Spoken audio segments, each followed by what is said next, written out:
So what I have here is this year's checkpoint paper, year 9 checkpoint paper. There's paper 1, is this year. Let's take a little closer look. One of the questions states that you use compasses and a ruler to construct a triangle with all 3 interior angles of 90 degrees. The base has drawn out for you. Do not rub out your construction arcs. Now, questions like these forces you to only draw angles using a compass, pair of compasses, and your ruler. You are definitely not allowed to use your protractor. So if you are thinking that, oh, why not I just use a protractor, find 60 degrees, and then just draw out my triangle. The problem with that is you won't have the construction lines or construction arcs so to give you your mark, because it's a 2-mark question. It counts your construction marks. So questions like these forces you to think, how do I actually draw angles using only compasses and ruler? Now, because of that, let's think for a bit. Your compass, this gap here, what is that gap? It is a radius. If you remember, this is your radius. Okay? Now, once you have a radius, no matter where you move your compass, as long as you don't change the gap between your needle and your pencil, that length doesn't change.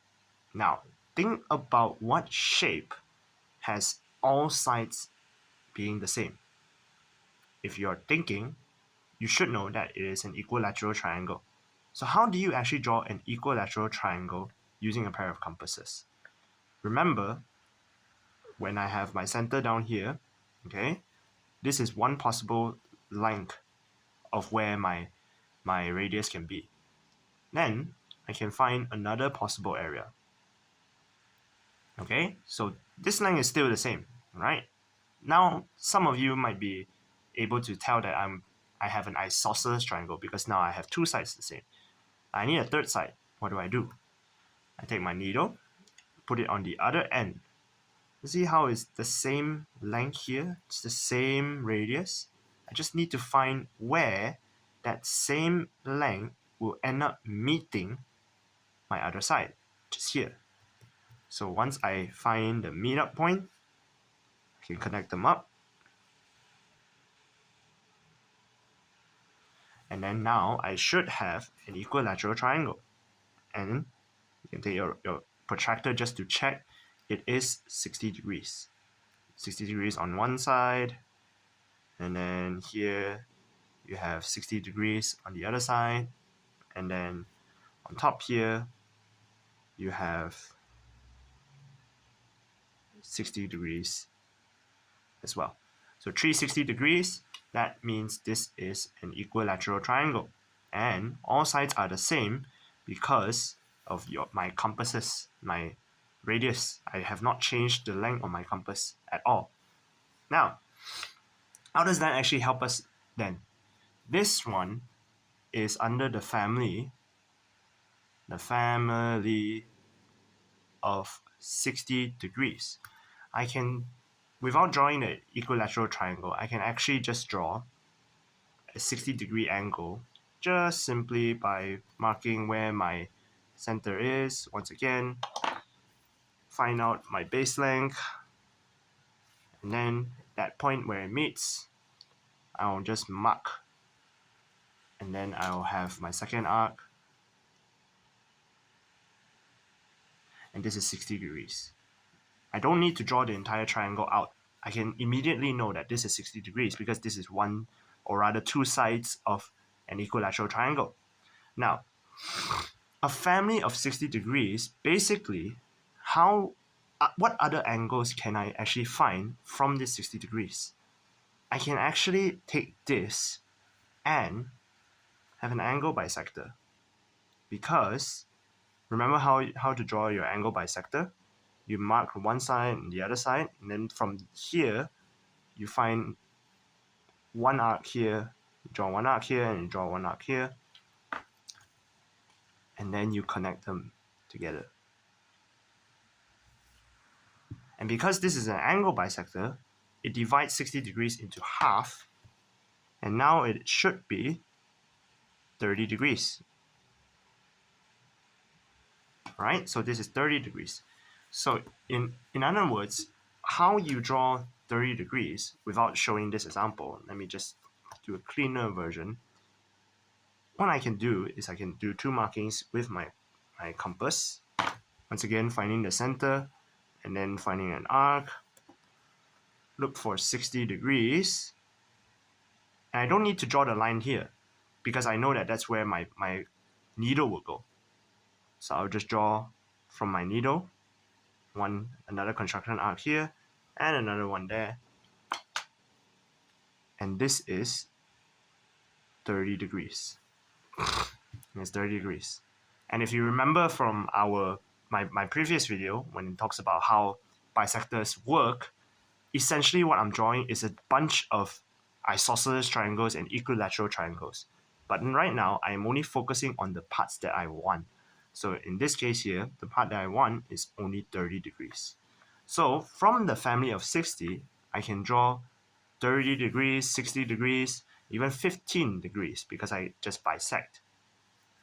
What about other angles? Instead of going smaller, how about a little bit bigger?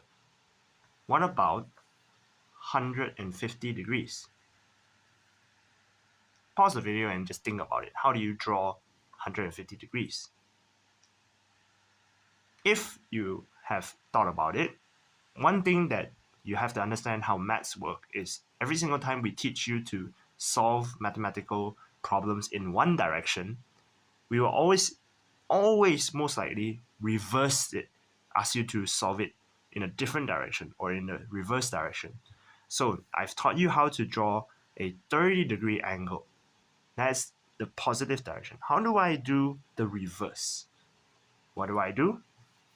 I can just draw a 30-degree angle and I extend this line, and this is 150 degrees. And the reason why is because one straight line is 180 degrees minus 30, and then you have 150 degrees. So how do you draw 150 degrees? You draw a 30 degree, and then you extend a line. The opposite side will be 150 degrees. Now that's the family of 60 degrees. Are there any other angles that you can draw with just using your compasses and ruler? Remember your perpendicular bisector.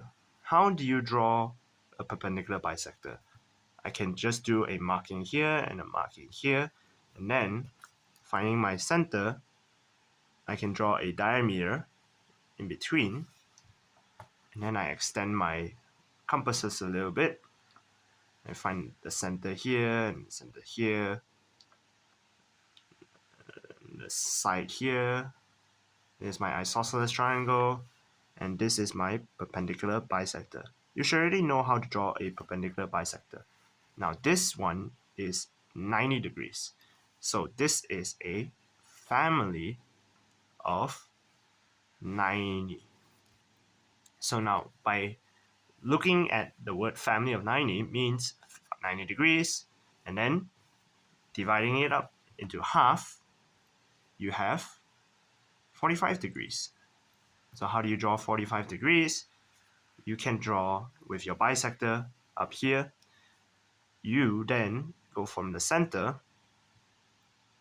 do your markings here, from the center, do your fresh new markings, and then find an angle bisector of the 90 degrees, splitting it into 45 degrees, dividing it by 2. Now, how do you draw that a little bit more cleanly? The way I would draw it, okay, I will keep my compasses at the same length, then draw one side here. Okay, this is my baseline. Here's my baseline down here. Okay, and then of course I need my bisector. Okay, I need my bisector up here. Oops, forgot the one down there.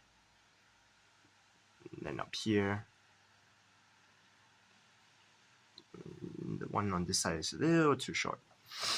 Okay, then I can, just for reference, draw your bisector slightly lighter. And then now from here, I'll take this side, one side here, one side here.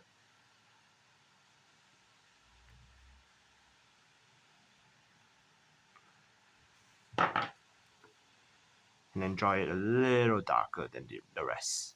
Of course, that is my real line, and then these are my construction line. And this one right here would be 45 degrees.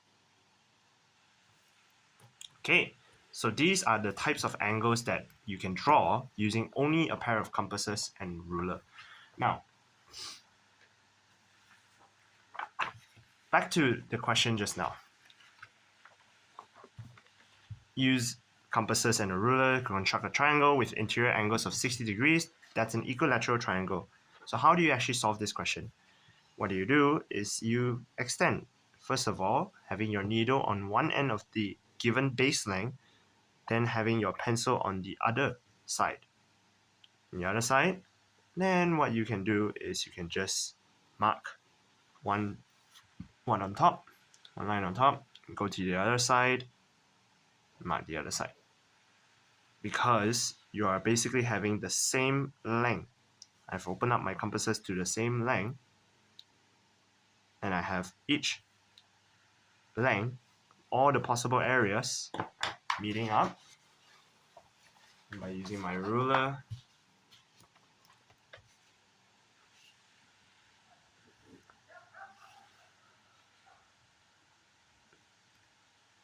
I now have a triangle where all three sides are the same length, and I should have 60 degrees on all sides. All three angles should be 60 degrees. And there you have it. Okay, so the way I would think that they'll mark it, they'll look at all these construction lines, give you 1 mark, and then if it is actually 60 degrees, they'll give you 2 marks. Okay. Again, if you do not have these construction lines, they'll mark it as wrong because they see it as you not using your compass. So that is the essential part.